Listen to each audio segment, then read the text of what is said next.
গাজীপুরের ব্যস্ত কোনাবাড়ি শিল্পাঞ্চল, চারদিকে কলকারখানার শব্দ আর মানুষের কর্মব্যস্ততা। কিন্তু এই যান্ত্রিকতার মাঝে হঠাৎ করে ভেসে আসে গানের সুর, আর সেই সুরের ছন্দে কোমর দুলিয়ে নেচে ওঠেন এক পান বিক্রেতা।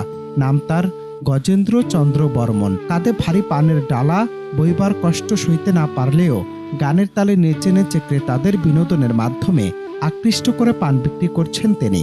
অভাব আর অনটনের সংসারের চাকা ঘুরাতেই তার এই অভিনব কৌশল। লাইটিং আর জোকারের পোশাক পরিহিত সাজে সজ্জিত হয়ে সাইকেলে ভ্রাম্যমান দোকান নিয়ে ঘুরে বেড়ান তিনি।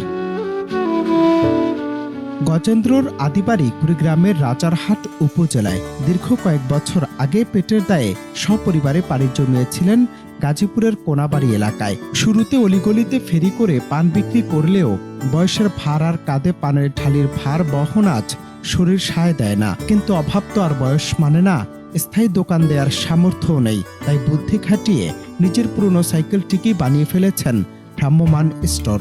গায়ে মাথায় লাইটিং করছি, সাইকেলে দোকানে লাইটিং করছি, মানুষকে একটু আনন্দতেই গান করি, একটু নাচ করি, মানুষ আনন্দ পায় বা আমার 10 টাকা বেশি কিনা হয়।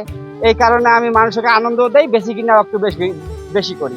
গাজীপুর কোনাবাড়ি আমি যে জায়গায় যাই, যারা যারা আমাকে চেনে পান খায় তারা আমাকে ভাইরাল পানালা বলে ডাকে। কেবল ভাইরাল হওয়ার সস্তা নেশায় নয়, বরং পরিবারকে দুবেলা ডাল ভাত খাওয়ানোর তাগিদে এই অভিনব শিল্পের পথ বেছে নিয়েছেন তিনি। তার নাচের প্রতিটি মুদ্রায় যেন মিশে আছে জীবন যুদ্ধের এক একটি না বলা গল্প।